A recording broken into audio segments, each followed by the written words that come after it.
రాష్ట్ర రెండో రాజధాని స్థాయిలో ఓరుగలను అభివృద్ధి చేసేందుకు అడుగులు వేస్తోంది ప్రభుత్వం. హైదరాబాద్ కు ధీటైన నగరంగా తీర్చిదిద్దేందుకు ప్రయత్నాలు జరుగుతున్నాయి. కాకతీయులు ఏలిన చారిత్రక నగరం కావడంతో భౌగోళికంగా కూడా స్పెషల్ గా నిలిచే వరంగల్పై సీఎం రేవంత్ రెడ్డి ప్రత్యేక ఫోకస్ పెట్టారు. కాకతీయుల రాజధానిగా ప్రసిద్ధికెక్కిన చారిత్రక నగరం వరంగల్. ఉత్తర తెలంగాణకు పెద్ద దిక్కుగా నిలుస్తోంది ఈ city. MGM hospital, NIT, Kakatiya university, medical కాలేజీలు, ప్రైవేట్ ఇంజనీరింగ్ కాలేజీలు, పర్యాటక ప్రాంతాలు, ఉత్తర దక్షిణ భారతదేశాన్ని కలిపే వారధిగా కాజీపేట రైల్వే జంక్షన్, జాతీయ రహదారులు, ఇలా వరంగల్కు ఎన్నో ప్రత్యేకతలున్నాయి.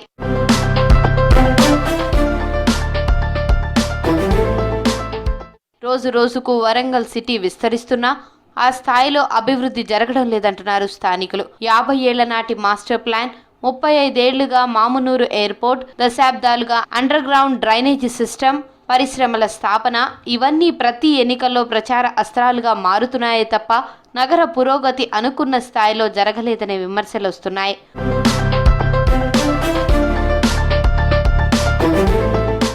కాంగ్రెస్ ప్రభుత్వ ఏర్పాటు వరంగల్ అభివృద్ధికి కలిసొస్తుందని భావిస్తున్నారు జనం. వరంగల్పై ప్రత్యేక ప్రణాళికతో ముందుకెళ్తోంది రాష్ట్ర ప్రభుత్వం. ఎన్నో ఏళ్లుగా ఎదురు చూస్తున్న వాటిని ఒక్కొక్కటిగా నెరవేర్చేందుకు ప్రయత్నాలు మొదలుపెట్టింది. కాంగ్రెస్ ప్రజాపాలన విజయోత్సవాలు వరంగల్ నుంచే మొదలయ్యాయి. ఇది సిటీ డెవలప్మెంట్ కు తోడ్పడుతుందని చర్చించుకుంటున్నారు జనం. హైదరాబాద్ తర్వాత అతిపెద్ద నగరంగా పేరు రావడం నుంచి ఇప్పుడు రాష్ట్ర రెండో రాజధాని స్థాయికి వరంగల్ ఎదుగుతుందని హర్షం వ్యక్తం చేస్తున్నారు. వరంగల్ నగరం చుట్టూ 40 కిలోమీటర్ల ఇన్నర్ రింగ్ రోడ్ నిర్మాణానికి రూట్ క్లియర్ చేసింది సర్కార్. ప్రస్తుతం హైదరాబాద్ భూపాలపట్నం నేషనల్ హైవే 163కి బైపాస్ గా దాదాపు 19 కిలోమీటర్ల మేర నగర శివార్లోని కరుణాపురం నుంచి ఆరేపల్లి వరకు రోడ్డు నిర్మాణం పూర్తయింది. మరో 2 వైపులా రోడ్డు నిర్మిస్తే పూర్తి స్థాయిలో ఇన్నర్ రింగ్ రోడ్ ఏర్పడే అవకాశం ఉంది. ఇందుకు ఇన్నాళ్లు ఆటంకంగా ఉన్న భూసేకరణ సమస్యను కాంగ్రెస్ సర్కార్ పరిష్కరించింది. నిర్వాసితులకు పరిహారం కోసం 80 కోట్లు రిలీజ్ చేసింది. భూసేకరణకు లైన్ క్లియర్ కావడంతో తొందరలోనే పనులు ప్రారంభం కానున్నాయి.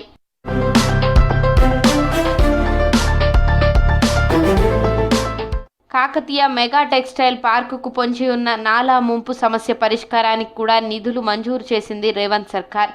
నాలా రిటైనింగ్ వాల్స్ నిర్మాణానికి 160 కోట్లు రిలీజ్ చేసింది. Greater Warangal municipal corporation office నిర్మాణానికి కూడా ఫండ్స్ రిలీజ్ చేసింది. జీడబ్ల్యూఎంసీ ఆఫీస్ శిథిలావస్థకు చేరడంతో ఇండోర్ స్టేడియం ఎదుట కొత్త బిల్డింగ్ నిర్మాణానికి గతంలో ప్రపోజల్స్ పెట్టారు.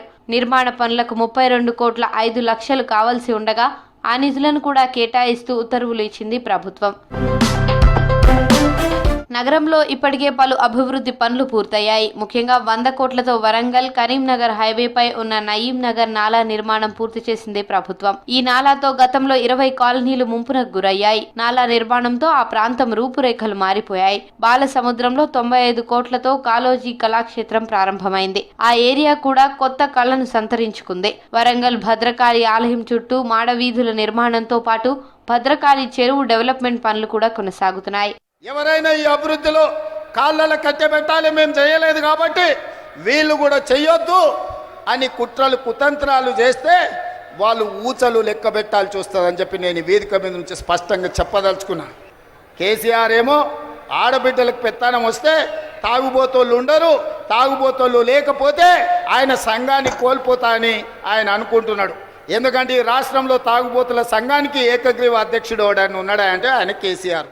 ఎన్నో ఏళ్లుగా ఎదురు చూస్తున్న అండర్ గ్రౌండ్ డ్రైనేజ్ సిస్టమ్ నిర్మాణానికి 4170 కోట్లను మంజూరు చేసింది కాంగ్రెస్ ప్రభుత్వం. 3 దశల్లో ఈ పనులు జరగనున్నాయి. పాలిటెక్నిక్ కాలేజీ కోసం 28 కోట్లు, జీడబ్ల్యూఎంసీ పరిధిలోనూ అభివృద్ధి కోసం మరో 160 కోట్లు మంజూరయ్యాయి. వరంగల్లో 50 ఏళ్ల నాటి మాస్టర్ ప్లాన్ అమల్లో ఉండడంతో నగరాభివృద్ధికి ఇబ్బందిగా ఉండేది. 10 ఏళ్లుగా ఎదురు చూస్తున్న నూతన మాస్టర్ ప్లాన్ కు సర్కార్ ఆమోదించి అమల్లోకి తేవడంతో పెండింగ్ లో ఉన్న సమస్యలన్నీ పరిష్కారం అవుతున్నాయంటున్నారు లోకల్స్. మరి అభివృద్ధి విషయంలో ఏ ఒక్క రోజు కూడా 1 రూపాయి తెచ్చి ఇక్కడ అభివృద్ధి చేసిన సందర్భం లేదు. కానీ రేవంత్ రెడ్డి గారు ఎప్పుడైతే ముఖ్యమంత్రి అయ్యారో ఆయన ఒక ఆశయంగా పెట్టుకున్నారు. తెలంగాణలో మరి హైదరాబాద్ తర్వాత అతిపెద్ద నగరం వరంగల్ నగరము. వరంగల్ నగరాన్ని అన్ని రంగాల్లో అభివృద్ధి చేసి హైదరాబాద్తో సమానంగా అభివృద్ధి చేయాలి అని వారు పదే పదే మా ముందు మాట్లాడడం జరిగింది. వరంగల్ నగర సమగ్రాభివృద్ధికి అవసరమైన విద్య, వైద్యం, ఉపాధి, రోడ్లు, రవాణా వ్యవస్థలపై స్పెషల్ ఫోకస్ చేసింది ప్రభుత్వం. ఇందులో భాగంగా మామునూరు ఎయిర్పోర్ట్ పునరుద్ధరణకు కార్యాచరణ మొదలుపెట్టింది. మెగా టెక్స్టైల్ పార్క్ నుంచి అంతర్జాతీయ స్థాయి ఉత్పత్తుల తరలింపునకు విమాన రవాణా వ్యవస్థను అందుబాటులోకి తెచ్చేందుకు ప్రయత్నాలు చేస్తోంది. ఎయిర్పోర్ట్ కోసం భూసేకరణకు 205 కోట్లు మంజూరు చేసింది.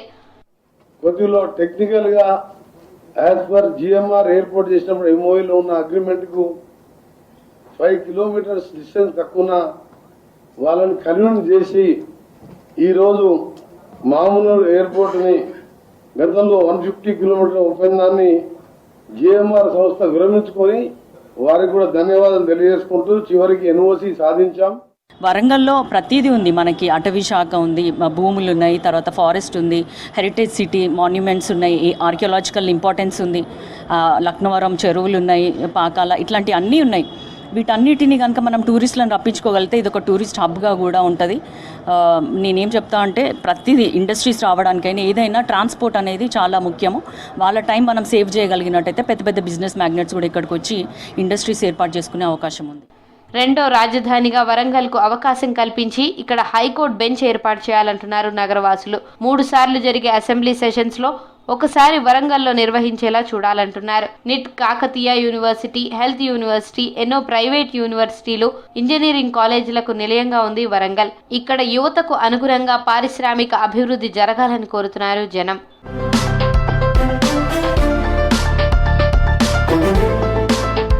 హైదరాబాద్ తర్వాత అదే స్థాయిలో వరంగల్ను డెవలప్ చేస్తామని సీఎం రేవంత్ రెడ్డి, మంత్రులు, స్థానిక నేతలు చెప్తున్నారు. ఓరుగల్లు రాష్ట్ర రెండో రాజధానిగా అవతరిస్తోందనే ఆశతో ఉన్నారు స్థానికులు.